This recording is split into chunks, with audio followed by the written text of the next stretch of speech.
236টা আয়াত রয়েছে, যে সর্বপ্রথম যে আয়াতটা নাযিল হয়েছিল ওটা নামাজের আয়াত নয়, ওটা যাকাতের আয়াত নয়, ওটা রোজার আয়াত নয়, ওটা পিতামাতার সঙ্গে সম্পর্ক ব্যবহারের আয়াত নয়।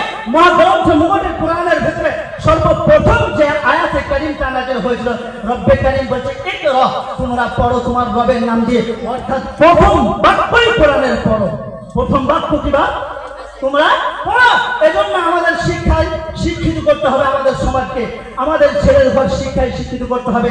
এজন্য কবি খুব সুন্দর করে বলেছেন, কবি খুব সুন্দর আকারে বলেছেন কি দেখুন তো, একবার লক্ষ্য করুন কি চমৎকার করে বলছেন, শিক্ষা করো বিশ্ববাসী, শিক্ষা ছাড়া নেই গতি, শিক্ষা তোমায় আনতে পারে ওমাই কালের উন্নতি।